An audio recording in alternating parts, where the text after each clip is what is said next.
মদিনার নবী বলেছেন, রে উম্মত, বাদ্যযন্ত্রের আওয়াজ যদি পাও কানে আঙ্গুল দিস, কারণ বাদ্যযন্ত্রের আওয়াজ এটা শয়তানের পক্ষের আওয়াজ। তাও কি যুবক আপডেট হয়ে গেছে, বাংলা শুনে না হিন্দি। এক যুবক হিন্দি গান শুনে আর লাফায়। কেউ লাফাও কেন? হিন্দি গানের অর্থ জানো? আব্বাও জানে না, আমিও জানি না, তো লাফাস কেন? মজা লাগে। दुनिया में हो दुनिया का तलबगार ना हो, बाजार से गुजर हो खरीदार ना हो। दुनिया में हो दुनिया का तलबगार ना हो, बाजार से गुजर हो खरीदार न हो। ये दुनिया एक मिसले कागज फूल है, ये दुनिया एक मिसले कागज फूल है। जिंदगी में बंदगी तू कार नहीं, जिंदगी में बंदगी तू कार नहीं, जिंदगी बे बंदगी शर्मिंदा है, जिंदगी बे बंदगी शर्मिंदा है। जिंदगी में बंदगी कुन बंदगी, जिंदगी बे बंदगी शर्मिंदगी। জবানের আদব কি? গরম না নরম? নরম ব্যবহার। রহমতের নবী আবু জাহিল্লা সামনে এত দাওয়াত দিলেন, কালেমা পড়ে না। হাতের মুষ্টিতে কিনেছেন পাথর নিয়ে, কয় মুহাম্মদ। আবারও চুপ কেন? সবাই জোরে বলেন। ডাক দিয়া কয়, যদি আমার হাতের মুষ্টিতে কি আছে বলতে পারো, আমি এখন কালেমা পড়ব, নবী মানব। নবী ডেকে বলেন, চাচা আমি বলতে পারি না আপনার হাতের মুষ্টির মধ্যে কি আছে। কেন পারি না? আমি নবী গাইবের মালিক না। গাইবের মালিক কে? কুল্লা ইয়ালামু মান ফিস সামাওয়াতি ওয়াল আরদিল গায়বা ইল্লাল্লাহ। হে নবী জানায় দেন, আসমানের বাসিন্দারা কেউ গায়েব জানে না, জমিনের বাসিন্দারা কেউ গায়েব জানে না। একমাত্র গায়েবের মালিক হলেন কে? একমাত্র আমার আল্লাহ। তবে নবী একটা বললেন, এই চাচা মিয়ার হাতে যা আসো একটু আওয়াজ দে। নবী বলা মাত্র পাথরগুলো কালেমায়ে শাহাদাত পড়া শুরু করলো। আবু জাহিল এত খারাপ, পাথরগুলো জমিনের মধ্যে ফালায় কয়, মুহাম্মদ বড় জাদুকর। হেদায়েতের মালিক কে? আল্লাহর নবীর হাতেও হেদায়েতের চাবি নাই। নবী বড় কাঁদতেছেন। আমার জীবনের ছায়া ছিল দুইজন জমিনের মধ্যে, এক ছায়া আমার চাচা আবু তালেব, আর এক ছায়া হলো আমার স্ত্রী খাদিজাতুল কুবরা রাদিয়াল্লাহু আনহা। নবীজি খাদিজারে ভুলতে পারেন না, নবী আবু তালেবরে ভুলতে পারেন না।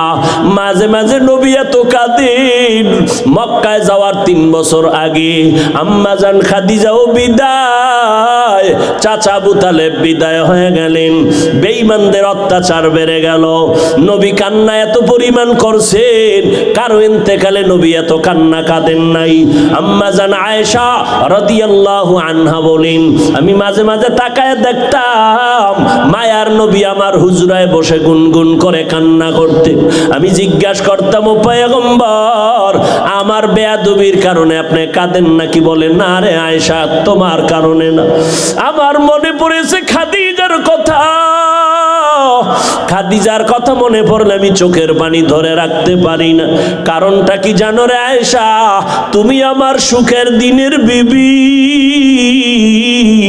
আর খাদিজা আমার দুঃখের সময়ের বিবি। যেই সময় আমার চতুর্মুখী দুশ্মনের আঘাত, আমার খানা নাই, ঘুম নাই, এত কষ্ট, ওই সময় আমার ছায়া দান করে সহযোগিতা করেছে খাদিজা।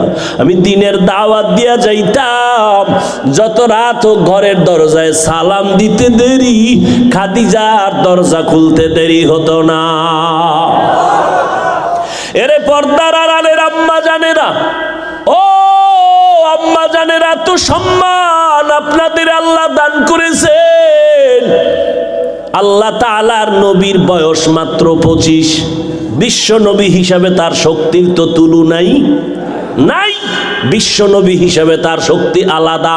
শুধু তাই না, আমার আল্লাহ আবার এক্সট্রা আলাদা করে 100 যুবকের, বীর পুরুষের শক্তি আল্লাহ আমার নবীরে আলাদা দিয়েছেন। এত বড় শক্তিওয়ালার বয়স মাত্র কত? 25। সেই সময় প্রস্তাব আসছে 40 বছরের বিধবা নারী খাদিজা, 2 জন স্বামী বিদায় করেছেন, একের পরে 2 জন দুনিয়ার থেকে বিদায় হয়ে গেছে। আল্লাহ তাআলা বলেন, এই মানুষেরা তোমরা বড় ফকির, আমি আল্লাহ হলাম ধনী। শুধু ধনী না, আমি প্রশংসিত ধনী। দুনিয়ার ধনীওয়ালারা বদনামওয়ালা ধনী, যা দান করে তা খোটা দিয়া এরপরে মজা মিটায়া দেয়। এই মসজিদটা দেখছনি, আমি দিয়া টাকা দিয়া করছি, মাদ্রাসাটা আমার টাকায় হয়েছে, অমুক যা রাস্তা কালবাট আমি করেছি। যা দান করে আবার জবানের কথা দিয়ে তার জাল মিটায় দেয়। অমুকের দেখো দোকান দিয়ে আগাইতেছে, আমার টাকার দোকান, আমার বাড়ি, আমার গাড়ি। আল্লাহ কয়, দেখ আমি দান করতে রাজি, কিন্তু খোটা দিতে রাজি না। ও বান্দা, আমি আল্লাহ এহসান জিতলানেওয়ালা না। এরে নবীর আশিক, দুনিয়ার সবাই ফকির, আমি আল্লাহ হলাম প্রশংসিত ধনী।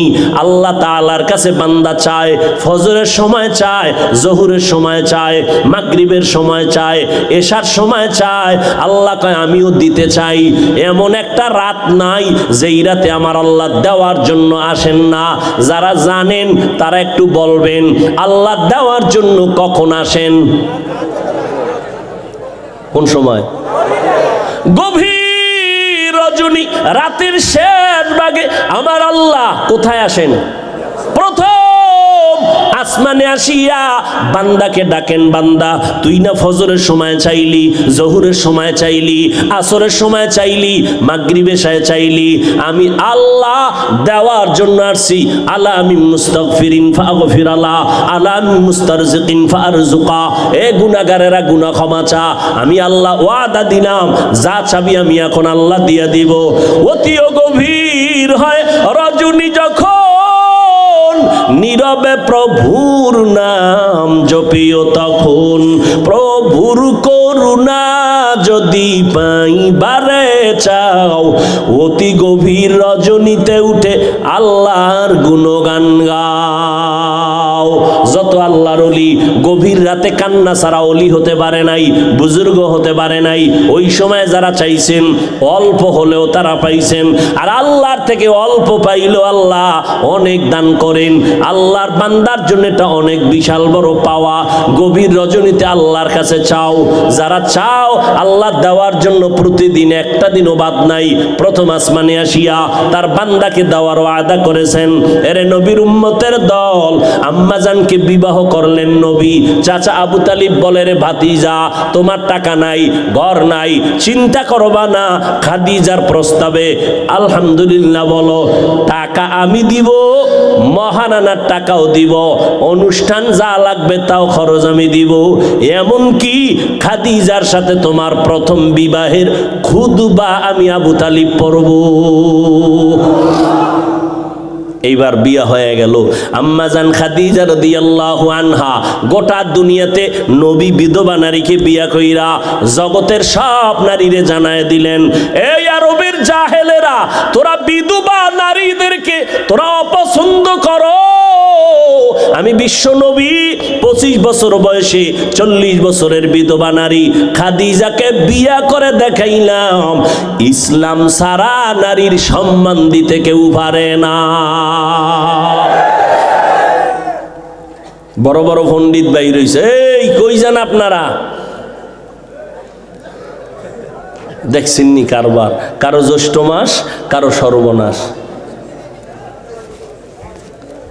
হ্যাঁ, মদিনার নবী বললেন আমি ইসলামের মাধ্যমে নারীদের সম্মান বাড়ায় দিলাম। এই খাদিজা রাদিয়াল্লাহু আনহার গর্বে আল্লাহ তাআলা আমার নবীকে 4টা কন্যা দান করলেন। কয়টা কন্যা? ছেলে এসেছে, ছেলে বেঁচে নাই। নবী গর্ব করে বলেন, ও দুনিয়ার পুরুষেরা, ও দুনিয়ার পুরুষেরা শুনো, আমি বিশ্ব নবী, আমার একটা ছেলেও নাই, আমি 4 কন্যার বাবা।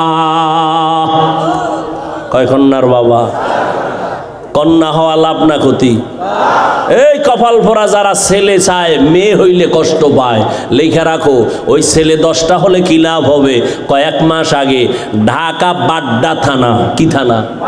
বাড্ডা থানায় বাবার টাকায় বড় লোক বাবা কোটিপতি 2টা ছেলেরে লেখাপড়া করাইয়া বড় বানাইলো, বাবাই মরে গেল। তোমরা ফেসবুকে দেখেছো, মিডিয়ায় দেখেছো, বাবার লাশটা সামনে ফালাইয়া 2 ভাই বাবার টাকা পয়সা নিয়ে ভাগ বটোয়ারায় ঝগড়া শুরু করলো। 24 ঘন্টা ঝগড়া করলো, বাবার লাশটা পর্যন্ত দাফন কেউ করার চিন্তাও করলো না। এমন কুলাঙ্গার জন্ম দিয়া কি লাভ হবে? এমন কুলাঙ্গারের বাবা দাবি করলে কি লাভ হবে? 10টা ছেলে হলে কি লাভ হবে? যেই ছেলেদের কারণে মা বাবার জেলখানায় যেতে হবে, সম্মান নষ্ট হবে।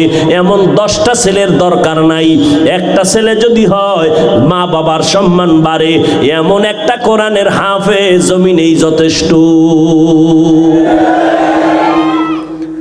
এরপরে যাগো মেয়ে হবে। অনেকে বলে ছেলে হইলে বুঝি কোটিপতি হইতাম। আরে পাগল, ওই মেয়েটা হইয়া আল্লাহ তোরে এমন বরকত দিবে, 10টা ছেলে যা না করবে এই একটা মেয়ের জামাই দিয়া আল্লাহ তোরে তার থেকে বেশি দিবে। মেয়ের জামাইরা শ্বশুরের 14 পুরুষ খাওয়ানোর মতো দেওয়ার ক্ষমতাওয়ালা জামাই নাই? নাই। আর কিছু জামাই আছে হোর বাড়ির পায়খানা না খাইয়া বিয়েই করতে চায় না। শ্বশুর বাড়ির পায়খানা খাইতেই হবে, সে 8 আনা হোক, তারপরও খেতে হবে, শর্ত দিয়া খেতে হবে। বিদেশের ভিসা ছাড়া বিয়া করা যাবে না। বলাতেই গজব আসেনি? এটার নাম দিছে যৌতুক। যৌতুক ইসলামেও হারাম, সরকারি আইনেও হারাম। যারা যৌতুক খায় এরা নারীদের দুশ্মন, এরা বড় ডাকাত, এরা বড় জালেম। এদের মতো ডাকাত এই জমিনে আর কেউ নাই। আল্লাহ হেদায়াত দান করুন। তাও আবার বিদেশের ভিসা লয়নি ভোলায়। আচ্ছা, বিদেশের ভিসা নাই কি বৌদ্ধ সহ না নিজের একা? একাড্ডা নিয়া এবার 2-4 মাস থাইকা বিদেশ যাবে। এই চোরার ঘরের চোরা, তুই যে ভিসাটা লইলি নিজের জন্য, বউরে কার কাছে রাইখা যাবি? বুদ্ধিমান আবার জবাব দেয় আমার ছোট ভাই পাহারা দিবে। আছে না নাই? এই মিয়া সত্য কথা বলো। হ্যাঁ, কি বিচার করেন? এদিকে সব বৃদ্ধাশ্রমে ফাটাই দিবেন, ঠ্যাঙের গিরাটি সাইজ করে লাইবেন। ডাকাত কোথাকার। যুবক, মাওলায় 2টা হাত দিছে, শক্তি আছে, কামাই কর। শরীরের মধ্যে জিদ কইরা বলবি নিজ হাতে কামাই কইরা নিজ পায়ে দাঁড়াবো। আমার টাকা আমার হরু বাড়ির সব গোষ্ঠী শুদ্ধা খাবি, আব্বা আম্মা খাবি। আমি ফকিন্নির বাচ্চা না, 2 টাকা হরু বাড়ির থেকে আমি যৌতুকের নামে খাবো না। আমার টাকা খাইয়া তোরা কথা বলবি। যদি এমন সাহস নিয়ে দাঁড়াইতে পারো, জীবনে তোমার স্ত্রী মাস্তানি করার সাহস পাবে না। আর এখন যৌতুক খাইয়া বউরে সালাম দেওয়া লাগে বারবার, ঠিক নি? একটু কিছু হইলে রাগও করতে পারে না, মেজাজ গরম হয়ে গেছে। এখন বউর লগে রাগ করবে কেমনে? হ্যাঁ, তো যে পায়খানা খাইয়াইছে ওখানে মাথা দুর্বল। এই রাগ জারে আইয়া মসজিদের খাদেমের লগে, ঠিক নি? খাদেমের এই খাদেম, মসজিদের ভিতরে ময়লা কেন? বেতন দেই না? আছে না নাই? ওই যে আমি মাঝে মাঝে বলি, এক বেচারা মাছ কিনতে গেছে, গিয়ে দেখে নদীর ভাঙ্গাস, দাম কত? 1300। কয় 30 টাকা দিবিনি? মাছওয়ালা জুতা হাতে নিয়ে কয় তোর বাবাই খাইছে জীবনে মাছ। ও এমন দৌড়, বাসায় গিয়া ঢুকে আর কয় ওর বাবাই খাইছে কোনোদিন মাছ। ম্যাডাম কয় কার বাবা? কারে কইও না, মাছ কিনতে গেলাম, 1300 টাকা দাম চাইলো, জিজ্ঞাসা করলাম 30 টাকা দিবি। কত বড় বিয়াদব, আমারে কয় তোর বাবাই খাইছে। ওর বাবাই খাইছে? ম্যাডাম কই ধমকে, হ্যাঁ কেন? হ্যাঁ না দিবা? কয় হ্যাঁ দিলে চামড়াটা তুললে ফেলাইতো জুতার বাড়ি দিয়ে। পরাজিত সৈনিক আছে না নাই? हकीकत से तू दुनिया बेखबर है, दुनिया की नुमाइश पर नजर है। नमी गुयम के आज दुनिया जुदा बाश, बहार कारे के बाशी बा खुदाबाश। ए যুবকেরা রাগ করলি? তোর যদি মান্নত কইরেই থাও যে না ও পায়খানা খামুই, তাহলে বিয়ার আগে হাতের কবজা কেটে ফেলবি, তুই পুরুষ নামের কলঙ্ক। তোর কবজা কেটে দেওয়া উচিত। আর যদি জিদ্দি পুরুষ হও, পুরুষের মতো পুরুষ হও, তাই আল্লাহর সাথে কসম খাইয়া মান্নত কর, জীবনে ফকিন্নির মতো কারো থেকে 1 টাকাও, বিশেষ করে শ্বশুর বাড়ি থেকে ওই পচা পায়খানা খাবি না। জিদ করলে এইভাবে জিদ করবি, হারামের লাইনে কেন, হালালের পথে জিদ কর, আল্লাহ তোর সাহায্যকারী হয়ে যাবে। রিজিকের মালিক কে? এত পাগল কেন? মানুষের হাতে আল্লাহ চাবি দেয় না রিজিকের। যদি মানুষের হাতে দিত, আমাকে হুজুর গো কত আগে না খাওয়ায় মারতো মানুষ, ঠিক নি? আল্লাহ দেয় নাই, এইটি কত কথা। হুজুরেরা বেশি খায়, অথচ পৃথিবীতে কম খানেওয়ালা হুজুরদের মতো আর কেউ নেই, কিন্তু বারবার খায়। আল্লাহ খাওয়াইলে তোমার জ্বলবে কেন? কে খাওয়ায়? গর্তের পিপিলিকারও রিজিক কে দেয়? নদীর মাছের রিজিক কে দেয়? উড়ন্ত পাখিরে রিজিক কে দেয়? আল্লাহ দিতেছে। সে আল্লাহ দিতেছেন, ধনীকে বানান, তো তুমি রাগ করো কেন? কাউ ধনী আল্লাহ বানাইতেছেন, কাউকে গরিব আল্লাহ বানাইতেছেন, তুমি কেন পেরেশান হয়ে গেছো? ওয়ামা আরসালনাকা ইল্লা রাহমাতাল লিল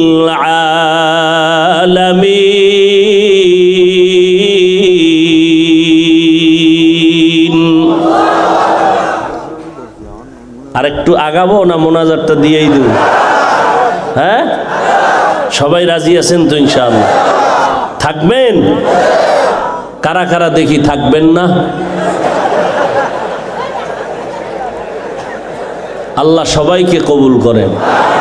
থাকার জন্য না না থাকার জন্য? থাকবেন যারা, তারা হাত উঠান, আল্লাহ কবুল করেন। উঠবেন না তো কেউ? হা, আম্মাজানদের নিয়ে কিছু কথা বলি, মর্যাদার কথা আম্মাজানদের। এরে পর্দার আড়ালের আম্মাজানেরা, এত সম্মান আল্লাহ আপনাদের দান করেছেন, কিয়ামত পর্যন্ত যদি কেউ আলাদাভাবে নারীদের সম্মান বাড়াতে চায়, খোদার কসম নারীদের সম্মান বাড়ানোর কোনো পথ নাই। যত পথ আমার আল্লাহ বাড়ায় দিয়ে রাখছেন নবীর মাধ্যমে। এখন কেউ যদি চালাকি করে নারীদের সম্মান আলাদাভাবে দিতে চায়, খোদার কসম সম্মান হবে না, নারীরা হবে আরো অপমান। নারীদের সমান অধিকার না বেশি অধিকার? নারীদের অধিকার সমান না বেশি? বেশি। কে দিয়েছেন? সমান দাও কেন? আল্লাহ বানানোর সময় তো আলাদা বানাইছেন। নারীদেরকে আল্লাহ বেশি দিয়েছেন, কম দেন নাই। কেন? আহা, মানুষ বানানোর ক্ষেত্রে নরম, নরম দিয়ে আল্লাহ বানাইছেন। ওয়া খুলিকাল ইনসানু যায়ীফা। গোটা দুনিয়ার মাখলুকতের মধ্যে মানুষ বড় দামি। কেন? মানুষ বড় নরম। আবার মানুষের মধ্যে পুরুষের তুলনায় নারীরা নরম, নারীদের মর্যাদা অনেক বেশি। ও আল্লাহর বান্দারা, নারীদের এত সম্মান আল্লাহ দান করেছেন। বিধবা নারীর সম্মান আমার নবী বিবাহের মাধ্যমে বাড়ায় দিলেন, কন্যাদের সম্মান নবী বাড়ায় দিলেন। একটু আগেও তো বলেছিলাম, যেই বাবা একটা কন্যা পেয়েছেন একটা জান্নাতের মালিক, দুইটা কন্যা পেয়েছেন দুইটা জান্নাতের মালিক। বাবাই খুশি, হুজুর আলহামদুলিল্লাহ একটা জান্নাতের মালিক হয়েছি। কেন? মাইয়া একটা পাইছি। মাইয়ারে কির মালিক বানাইছেন? গ্রামীণ ব্যাংকের মালিক বানাই দিছে। বাবায় জান্নাতের মালিক কন্যা পাওয়াতে, আর মাইয়ারে বানাইছে কিসের মালিক? গ্রামীণ ব্যাংকের মালিক। না না, ক্বালান নবী সাল্লাল্লাহু আলাইহি ওয়া আলিহি ওয়া সাল্লাম, মান উলিদা লাহু ওয়ালাদুন ফাল ইউহসিন ইসমাহু ওয়া আদ্দাবা ফাইযা বালাগা ওয়া লাম ইউজাওবিজ ফাইন বালাগা ওয়ালাম ইউজাওবিজ ফাআসাবা ইসমান ফাইন্নামা ইসমুহু আলা আবি আও কামা ক্বালান নবী আলাইহিস সালাতু ওয়াস সালাম। পয়গম্বর বলেন, এই আব্বা জানেরা, আম্মা জানেরা, সন্তান যদি ভালো চাও একটা ভালো মা ঘরের মধ্যে আনো। ভালো যদি ফল খেতে চাও ভালো গাছ লাগাও। ভালো সন্তান যদি চাও ভালো মা ঘরের মধ্যে নিয়ে আসো। ভালো মা কই পাইবা? রমনা পার্কের গোড়ায়। হ্যাঁ, ভালো একটা মা ঘরের মধ্যে আনো। অন্তত পর্দা নিশি মহিলার সন্তান ঘরের মধ্যে আনো। কোরআন পড়নেওয়ালা আম্মা জানানো। বলার সময় নাই, ধৈর্য কুলাচ্ছে না আপনাদের। আল্লাহর বান্দা দুই ভাই, এক ভাই ছোট এক ভাই বড়। ছোট ভাই টাইম হওয়া মাত্র বিবাহ করে ফেললেন, বড় ভাই বিয়া করে না। ছোট ভাই বিয়া কইরা সংসার শুরু করেছে। এই যুবকেরা ভালো করে শুন, ছোট ভাই বিয়া করে সংসার শুরু করলো, কে বিয়া করে নাই? বড় ভাই। একদিন ছোট ভাই ডেকে বলে, ভাইজান আপনি বিয়া করেন না কেন? সময় চলে গেল। বড় ভাই ডাক দিয়া কয়, ছোট ভাই লজ্জার কথা, মনের মতো মাইয়া পাই না, কেমনে বিয়া করব? ভাই মনে করলেন, মনে হয় যেন সুন্দরী রূপসী একজন মেয়ে চায়, সম্ভ্রান্ত পরিবারের কন্যা চায়। ছোট ভাই খোঁজখবর নিয়া সম্ভ্রান্ত পরিবারের একটা সুন্দরী রূপসী মেয়ে রেডি করলেন। রেডি করিয়া বড় ভাই রে কয়, শুনো, অমুক এলাকার এক বাড়ি, নাম জাননি জানি, তার একটা কন্যা এত সুন্দরী এত রূপসী, ডানা কাটা ভরি। কি ভরি? ডানা কাটা ভরি আনছে ঘরে। এই সবার ডানা কাটে, মায়ের ডানা, বাবার ডানা, শেষ পর্যন্ত স্বামীর ডানাও খাইতে লাগছে। ঠিক না? সব ঘরে ঘরে ঘরে ঘরে ভেজাল। এই ডানা কাটা ভরি আনছে, ডানাই কাটতেছে। এই কয়, তোর বাপ ভালো না, মা ভালো না, আলাদা বাসা আলো। যখন বাপ মায়ে বিচার দেয়, চেয়ারম্যান সাহেব সইতে পারি না সন্তানের কষ্ট, এইবার কয় এলাকায় থাকা যাবে না, ঢাকা লও। ঢাকা যাইয়া স্বামীরে কয়, কাজ করো, টাকা পয়সা কিছু কামাই করে। এবার স্বামীর ডানাও কাইটা হিজরত করে। করে না? করে না? সব ভেজালের মূলে নবযুগের গজব কি? কি? মোবাইল। ও আল্লাহ, এই মোবাইলের গুনাহের থেকে আমাদের হেফাজত করিন।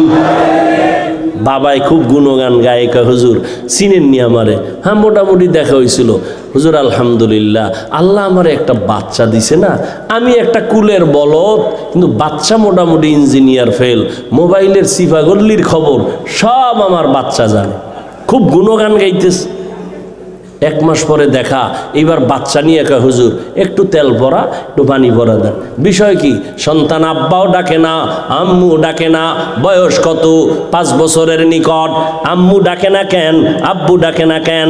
মোবাইল দিয়ে দিয়ে সন্তানটারে বোবা বানাইছো। তেল ভরা কেন? জুতা ভরা দিলেও কাজ হবে না। ঘরে ঘরে বাচ্চাদের মোবাইল দিছে। এই অজের ফ্যান্ডেও দেখেন, অনেক মা অনেক বাবা সন্তানের হাতে মোবাইল দিয়ে কি খুশি। এরা বাপ নামের মা নামের কলঙ্ক। সন্তানের হাতে মোবাইল দিয়েছ, এর থেকে একটা ছুরি ডাইরেক্ট দিলেই তো লাভ হয়ে যাইতো। সন্তান তো কৌশলে নিজেরে হত্যা করতেছে, ছুরি দিয়া ডাইরেক্ট জবাই করত। ও আম্মা জানেরা, আব্বা জানেরা, কেমনে বুঝাইলে বুঝবেন? আল্লাহ তাআলা এত সম্মান আপনাদের দান করেছেন, সারা জিন্দেগি বয়ান করলে শেষ হবে না রে আম্মা জান। আপনারা নবীদের মায়ের মতো মা, সাহাবায়ে কেরামদের মায়ের মতো মা, আলেমদের মায়ের মতো মা। আপনারা খাদিজা রাদিয়াল্লাহু আনহার মতো নারী, আয়েশা রাদিয়াল্লাহু আনহার মতো নারী, ফাতেমা রাদিয়াল্লাহু আনহার মতো নারী। এত সম্মান আল্লাহ আপনাদের দান করেছেন। আম্মা জানেরা, আপনাদের মতো দামি জমিনে আর কোনো নারীরা নাই। এরে আম্মা জান, এই দুনিয়াতে যত ভালো ভালো সন্তান, সব আপনাদের অবদান। এসপি সাহেবের ব্যবহার ভালো, ডিসি সাহেবের ব্যবহার ভালো, চেয়ারম্যানের ব্যবহার ভালো, ওসি সাহেবের ব্যবহার ভালো। আল্লাহর কসম, এই ভালো তাদের ব্যক্তিগত বাহাদুরি না, সব হলো মায়ের অবদান। আমি হাফিজুর রহমান 12 বছর বয়ান কইরা যে এসপি সাহেবরে লাইনে আনতে পারি না, ওই এসপি সাহেবকে মাত্র 1 মিনিটের বয়ানে আম্মাজান লাইনে আইনা নিছেন। বলে কেমনে? এসপি সাহেব ভোলায় চাকরিতে আসছেন, নতুন এসপি হইয়া চেয়ারে বসছেন, দিলটা শান্ত। এখন তার অর্ডারে সবাই দৌড়ায়, স্যার স্যার বলে, কত সম্মান। 1 সপ্তাহ ছুটি নিয়া আম্মাজানের দোয়ার জন্য বাড়ি গেলেন। যেদিন চলে আসবেন, আম্মাজান সন্তানটারে খানার টেবিলে বসাইয়া ডাক দিয়া কয়, বাবা আমি কোন দিন মরে যাব জানা নাই, আমি খানার টেবিলে তোরে একটা উপদেশ দিতে চাই, মানবিনি বল।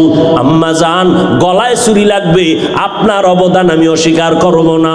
এবার বলে, বাবা আল্লাহ সম্মানের চেয়ারে বসাইছেন, ভালো করে শুনো, ওই সম্মানের চেয়ারে বৈশা কোনোদিন মিথ্যা কথা বলবা না, গরিবের উপরে কোনোদিন জুলুম করবা না, হারাম টাকা হাত দিয়া ধরবা না। এবার সন্তান কয়, আম্মা জান জীবন চলে যাবে, আমি আপনার 3টা কথা অবশ্যই রক্ষা করব। মিথ্যা কথা বলবো না, গরিবের উপরে জুলুম করব না, আমার হাত দিয়া হারাম টাকা ধরবো না। মায়ের দোয়া নিয়ে আশীর্বাদ নিয়ে চলে গেল। চেয়ারে বসছি, হঠাৎ এক গরিব আইসা কয়, স্যার এক বড় লোক আমার জায়গা নিয়ে জুলুম করতেছে। মায়ের বয়ানটা মাথার মধ্যে ঘুরতেছে। গরিবের ডাক দিয়া কয়, কোনো টেনশন করবা না, আমি লোক পাঠাইতেছি, খরচ লাগবে না, আমার পকেটের টাকাও যদি লাগে আমি তোমার ইনসাফের সাথে বিচার করে দিব। এবার গরিব তার থেকে ইনসাফের বিচার পাইল। হঠাৎ করে 2 দিন পরে রাতের আধারে বড় লোক টাকার বস্তা নিয়া এসপি সাহেব রে কয়, স্যার কত 1 বস্তা দিলাম, আরো কত লাগবে বলেন। এসপি সাহেব সার্কেল এসপি রে কয়, পুলিশ নিয়ে রে তাড়াতাড়ি অ্যারেস্ট কর, আমাকে হারাম টাকার লোভ কেন দেখাইলো? অবশ্যই ওর মধ্যে 2 নাম্বারই আছে, আমি এসপির চেয়ারে যতদিন থাকবো 2 নাম্বারই করব না। এই এসপি সাহেব রে আমি মাওলানা বয়ান করে এত কন্ট্রোলে আনতে পারি নাই, আম্মা জানের অবদানে এত কন্ট্রোলে আসছে। এই জন্যই যত ভালো কও সব হলো মায়ের অবদান। এরে আম্মা জানেরা, আপনার স্বামী চাকরি করে, যদি আপনি জিজ্ঞাসা করেন তোমার মাসে বেতন কত, 20,000, মা যদি ঘরে আসার পর যদি দেখেন 21,000 টাকা, আম্মাজান যদি জিজ্ঞাসা করি বেতন তোমার 20,000, 1,000 বাড়লো কেন? এইবার স্বামী প্রথমবারে বলল, এটা আমার অন্য লাইনের একটা টাকা, আমি একজন থেকে আমারে হাদিয়া দিছে, নিয়ে নিল। দ্বিতীয় মাসে আবার দেখে বাড়তি, স্ত্রী আবার প্রশ্ন করলো, স্বামী 20,000 টাকা বেতন, বাড়তি 5,000 কেন? এইভাবে যদি একটা মা স্বামীকে বারবার অনিং দিতে থাকে, ওই স্বামী জীবনে কোনোদিন সুদের টাকা ঘরে আনবে না। ঠিক কিনা বলো? স্কুলে যায় সন্তান, সকাল 8টায় গেল, বিকাল 4টায় চলে আসবে। 4টার সময় সন্তান আসে নাই, 1 ঘন্টা দেরি হয়েছে। আম্মাজান কানের গড়ায় হাত দিয়া বাচ্চাটারে যদি জিগায় 4টার সময় ঘরে আসবি, 2 ঘন্টা দেরি হলো কেন? একদিন কাল দুইরা জিগাইব, পরের দিন যদি আবার দেরি হয় আবার 2টা থাপ্পড় লাগায় দিবে। আম্মাজান যদি এতটুকু সতর্ক হইয়া সন্তানকে লালন করে, কোন সন্তান আর কোনোদিন নারীদের সাথে অবৈধভাবে সময় দিতে পারবে না। আম্মাজানের এত অবদান, ব্যবধানে সন্তান টাইট হয়ে যাবে। দ্বিতীয় মা তো নামাজ পড়ে পড়ে আল্লাহর আদালতে দোয়া করবেন। ও আল্লাহর বান্দারা, বলতেছিলাম একটা ঘটনা মনে আসেনি? ছোট ভাই বিবাহ করে বড় ভাইয়ের জন্য প্রস্তাব দিল। সম্ভ্রান্ত পরিবার, বড় ভাই ডাক দিয়ে কয়, টাকাওয়ালা সুন্দরী মেয়ে চাই না। এবার কয়, ভাইজান কষ্ট করে মেয়েটারে বের করলাম, সংসার করার জন্য বাড়িটা বের করলাম, তুমি এই মাইয়াও চাও না তো কেমন মাইয়া চাও? এবার বড় ভাই কয়, আমি এমন একটা মাইয়া আমার জীবনের আপন বানাইতে চাই। আল্লাহকে সাক্ষী রেখে বলছি, যেই স্ত্রীটা আমার ঘরে আইসা আমার হাত ধইরা আমাকে জান্নাতের মধ্যে ঢুকাইয়া দিবে, এমন একটা বিবি আমার আপন হতে চাই, আমার আপন করতে চাই।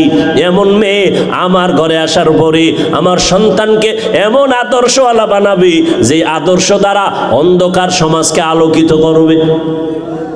ছোট ভাই কয়, এমন মাইয়াও নাই, তোর কপালে বিয়াও নেই। বড় ভাই কইল, শোন, আল্লাহর কসম, যদি আমার দিলের নিয়তটা বিশুদ্ধ হয়, যদি আমার নিয়তটা খাঁটি হয়, একদিন পরেও যদি হয়, আমার মালিক আমার দিলের তামান্না পূরণ করবে। যুবকেরা ধৈর্য নাই, বিয়ার বয়স হয় নাই, 10টা মাইয়ার জীবনের উপরে আক্রমণ করছো, তোর কপালে বিয়া নাই। যদি থাকে, বউ আসবে না, জল্লাদ আসবে, জল্লাদ। এক জল্লাদ তোরে জুতা দিয়া বাইরে ইয়া 10 মাইয়ার জাল মিডাবে, লেখা রাখিস। কত ধানে কত চাল টের পাবি সেদিন, পাপে ছাড়ে না, লেখা রাখ, লিখে রাখ। আর এর পেছনে মা বাবারও দুর্বলতা কিছু আছে। আল্লাহ হেদায়াত দান করুন। এ যুবক, পাও দুইটা ধরলে কি লাইনে আসবি বল? আল্লাহর সাক্ষী রেখে বলি, আমি নিচে নাইমা তোর পাও ধরতে রাজি। তুমিও মুসলমান, আমিও মুসলমান, তোমার ধর্ম আমার ধর্ম এক না আলাদা? তোমার আল্লাহ আমার আল্লাহ, তোমার নবী আমার নবী, তোমার কাবা আমার কাবা, তোমার কোরআন আমার কোরআন, তোমার কালেমা আমার কালেমা, সব এক। দুনিয়াতে আসছি এক, বিদায় হব, কাফনের সংখ্যা 3টা হবে, তাও এক, তবে কালার হবে আলাদা। না এক? কি কালার হবে?